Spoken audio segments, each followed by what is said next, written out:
3, an AVF has a T wave. And ST depression in, yes, in 2, there is ST depression. Now, 1 AVL seems to be all right. V5, V6, some ST depressions, horizontal ST depressions also extending to V4 and V3 and V2. So there are a lot of ST depressions, but the patient does not have any chest pain. So it cannot be explained by some sort of ischemia, but still could be ischemia. Let's look further if there isn't something else. So the QRS morphology, the QRS is narrow. There is no drop beats. Okay. Our progression seems to be all right. B1 morphology is normal. No evidence of left ventricular hypertrophy. The calibrations are all right. The voltages are not enough to call it a left ventricular hypertrophy. So we have got some sort of ST depression and sinus tachy. Let's see what could be the diagnosis. So this patient has a sinus tachy and some ST depression in the V1 and V4, ST depression, and also the inverted T waves. So inverted T waves here as well, inverted T waves in the inferior leads. So this could be a breathlessness due to many causes, but here they suggest sinus tachy, widespread ST changes, and V1, V3 ST depression suggests a RV problem. So there is RV strain. This could be explained by pulmonary embolism. Okay, so this is an ECG of pulmonary embolism.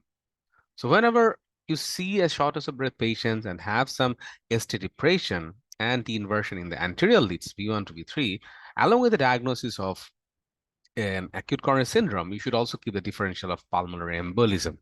And to confirm it, you have to do the CT pulmonary angiogram. The classic sign of pulmonary embolism is the S1, Q3, T3 sign, which is in lead 1, you have a deep S, and lead 3, you have a Q and T inversion. T inversion is what you have, but you don't have a deep Q here. So S1, Q3, T3 is not always present, but if present, this is highly sensitive for diagnosis of pulmonary embolism. But most common ECG finding in pulmonary embolism could be normal, could have sinus tachy, sometimes anterior T inversion and ST depression. Those are the findings that are common. And sometimes you could have an RBBB pattern as well. Those are the findings of ECG in pulmonary embolism. This is sinus tachy, widespread ECG changes could be due to pulmonary embolism. I have discussed this ECG before. Now let's go through this one. So let's check this ECG. Rhythms probably has some sort of fibrillation, atrial fibrillation. The rhythm is irregular. The rate is around 1, 2, 3, 4, 5, 6, 7, 8, 9, 10, 11. So 11 times 6. So rhythm is irregular, but the rate is around 66 beats per minute. Rhythm is irregular. Now, where is the P wave? Where is the P wave? Where is the P? Any P's? Any P's anywhere? I can't see the P waves, and there is the baseline is not nice, not flat. The baseline is going up and down. So you have a fibrillatory F wave. So those are probably the fibrillatory F wave. So there's an AF with a slow ventricular response. The rate is around 66. Now, is there any underlying cause of the AF? Let's check out the other portions of the ECG. The axis, lead 1 and 2 is normal. The axis is normal. So rate, rhythm, and axis done. Now 2, 3 AVF. There is some ST depression in the AVF. 1 AVL seems to be all right. V5, V6. There is higher voltages, but it's not enough. But here, the V2 has a very deep S. And considering the V2, there is 1, 2, 3, 4. There is at least 20 voltage, and V5 here you have around 15, close to 15.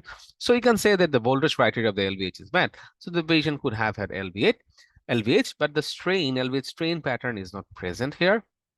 Otherwise, the V1 QRS is narrow, QT intervals, QRS is narrow, QRS narrow, and QT is normal. Still elevations, otherwise normal findings. So I would say the AF with controlled ventricular response with probably LVH. Let's see what the answer is. So if the ventricular rate is around 66 and there is poor R progression, this is what I have not properly said. Poor R progression because in the V3, the R is less than S and there is no R waves, and probably those are the Qs. Those are the Qs. So there was probably an OMI maybe. So this is the clinical impression is normal ventricular rate despite the uh, atrial fibrillation, and the poor R progression may be due to inaccurate position, but most likely we'll consider an OMI anterior. This could be an OMI anterior. So diagnosis is atrial fibrillation with a slow ventricular response with possible OMI anterior. Next one. Wow, nice ECG. This looks like VT, but let's see. Let's see what it is. So this, first of all, you see the rate. The rate is very high. The rate is around how many boxes? 1.5 boxes. So 300 by 1.5, or you can say like 1500 divided by something, let's say 6. So that is the rate. 1500 divided by 6 would give us to 6 times 2, more than 200. So let's say rate is more than 200 bits per minute. So rhythm is regular. It's not final because you can't see any P waves so far. The QRS are very wide and they're monomorphic. So far you can say this is a wide complex, and it's a regular. It's a regular wide complex tachycardia. The next thing we have to consider is, why is there a regular wide complex tachycardia? Is it VT? Our first differential, is it VT or is it an SVT? And for that, we have to go through the Brugada algorithm to find out the rhythm. So the Brugada algorithm says the first thing we do is see the morphology in the chest list, V1 to V6. So is there any positive QRS? It's difficult to appreciate any morphology, classic morphology. So it does seem like there is concordance and there is negative concordance. This negative concordance most likely.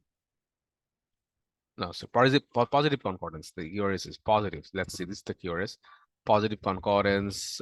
Yes.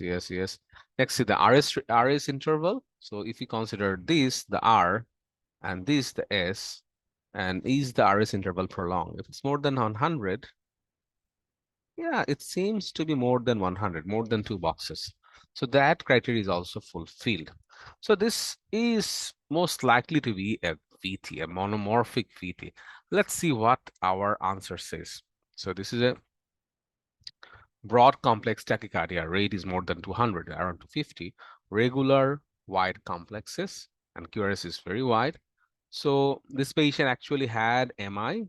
This is considerably BT unless the patient has bundle branch block, regularity of the rhythm, very broad complex of bizarre configuration. This is VT. So there is actually an algorithm which is known as the Brugada algorithm for diagnosis of VT. So why don't we apply the Brugada algorithm? Let's apply the Brugada algorithm in this patient. So let's find out the Brugada algorithm first. Just a second.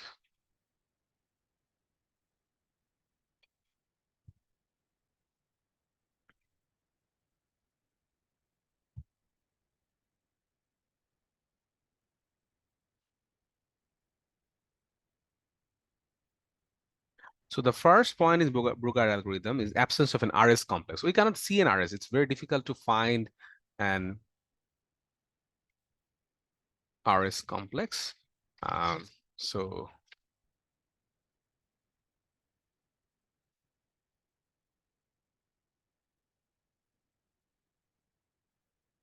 there are, difficult to exclude RS complex. There are RS complexes everywhere. We have the RS complexes everywhere. So there is no absence of RS complex. R to S interval more than 100. Is it present here? The answer is yes, it is present. This is R and this is S. And the gap between the R and S is definitely more than 100 millisecond. That point is what we illustrated here, suggestive of VT. AV dissociation in here, it's difficult to find any AV dissociation here. I couldn't find any, but there probably is, but not possible to identify. There is no AV dissociation. So the Brugger algorithm actually suggests this is probably a VT, and the patient's history is the patient has a history of MI. Anyone with a wide complex tachy with a history of MI should be considered to be VT unless proven otherwise. Okay, so the diagnosis was ventricular tachycardia or VT. Next ECG. Before going to the ECG, let's check out the history. Admitted to the hospital, 50-year-old man with chest pains with probably MI, characteristic of myocardial infarction. Apart from signs due to pain, exhibition is normal. What does ECG show and what would you do? So patient has MI. The question already tells us, let's look for the typical findings. Let's first look for rate. The rate is around 1 and rhythm is regular. Rate is around 1, 2, 3, 4, 5. So around 60 something. So 60 plus. The rate is around 60. And then rhythm is regular and sinus. So first sinus and sinus and sinus and sinus.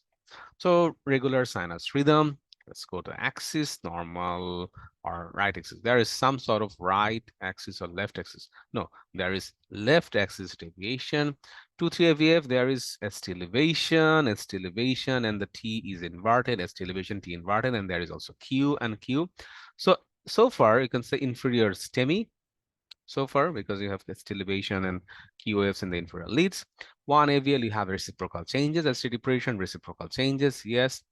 And V1 to V3, you have in the V2 some sort of ST depression, okay, in V4, it's all right, V5, all right. So far, I can see only evidence of acute inferior STEMI. So this is a candidate for.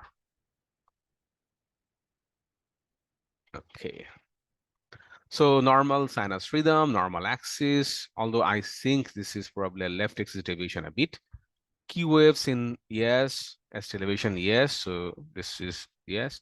So this is acute STEMI inferior. So now you have to give the patient thrombolysis. That's all. So there is nothing special in this ECG. This is an acute STEMI inferior, and you have to give the patient some sort of thrombolysis. Let's go to the next ECG. ECG from the 35-year-old man. Blood pressure was high. And what does it show? And what exercise suggest? Okay, so let's go sequentially. Now rate first, rate is rhythm is regular, so rate is 1, 2, 3, 4, 5. More than 5, so the rate is around 50 to 60. That is the rate. The rhythm is regular, but is it sinus or not? Is it sinus or not? It's a very difficult question to answer right now.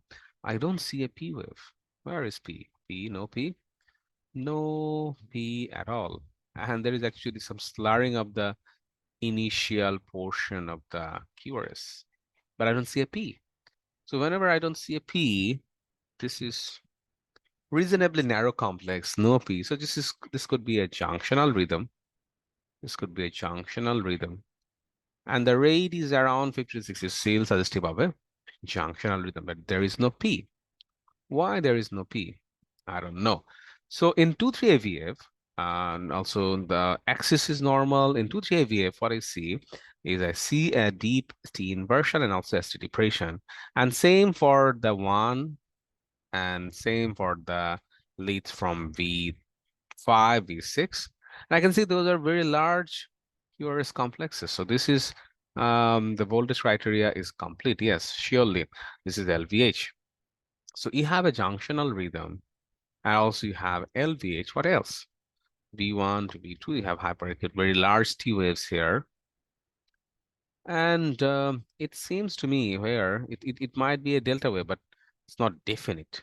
It's not definite. Junctional complex are sure, and there is LVH for sure. Let's see what else is there. Let's check the answers. So PR, very short PR. So actually, those are the P's. So I was confused. What are those? I couldn't find the P's. So actually, those are the P's. Wow. Wow, those are the P's. So I was confused. What is this actually? Is it a delta wave or is it a P? So those are the P's. And if I consider now those are the P's, then the very short PR suggests have an accessory pathway. And you can also see here, the P is actually falling on the QRS. Wow. Wow, what an ECG. What an ECG. So very short PR and there is slurred upstroke and delta wave. I was I was curious about this one. This complex looks like a delta, and I was not sure is this a delta or not, but they commented that this is actually a delta. Delta may not be present in all the leads, but here it was like a delta. Here is also like a delta and delta here. Now everything is matching up. So QRS is prolonged. QRS seemed to be narrow, but in some areas the QRS is prolonged. So probably here it's a bit prolonged, although not 200 millisecond. I think it's too much. They shouldn't. They should have given a better ECG because the QRS are not that prolonged, not 200. I don't agree with this one. To all QRS complexes, fine. Inverted TOFs, fine. So what they are saying this is Wolff-Parkinson syndrome type B.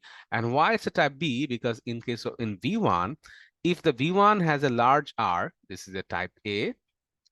And if the B1 has a small r and a deep S, then it's a type B. Type A is a pathway from the left side. Type B is a pathway from the right side. Always remember that. So this is a very unusual ECG of Wolff-Parkinson-White syndrome, but the patient also has a left ventricular hypertrophy.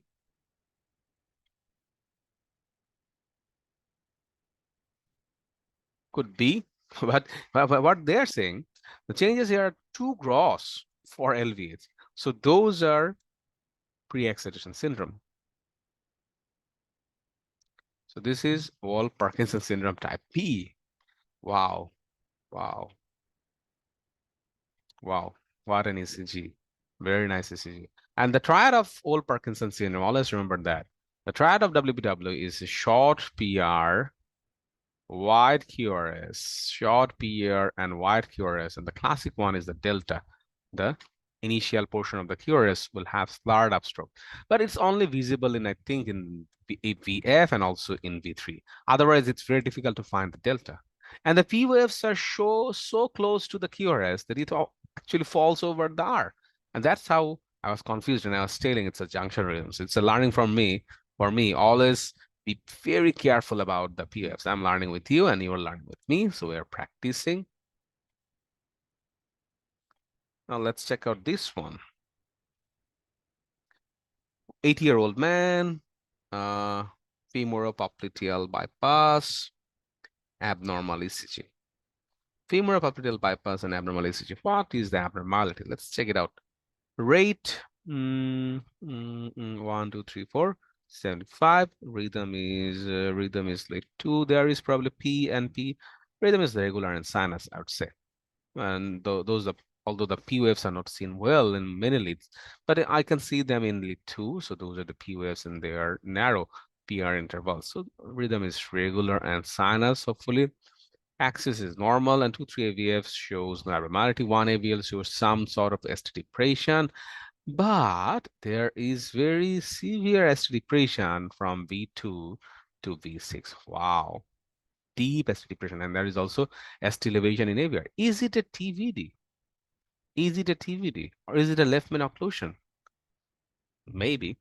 It's just maybe an ischemia for now. So let's see. Sinus rhythm, normal axis, normal QRS complex, but marked ST depression from V2 in the V4 and also ST depression in the lateral leads. So this is severe cardiac ischemia. Ischemia. So severe anterolateral ischemia is correct. The patient was having severe anterolateral ischemia, and usually that is due to a TVD or left main disease or a proximal LAD occlusion. Those are the causes for severe anterolateral ischemia. You have to admit this patient. you have to admit this patient and take him to the cath. Do the tropi, could be an honest TMI, and start anticoagulation. In the cath, check the CAGs and block arteries may be found. It may be a TVD, it may be a left main disease, or it may be a proximal LAD occlusion.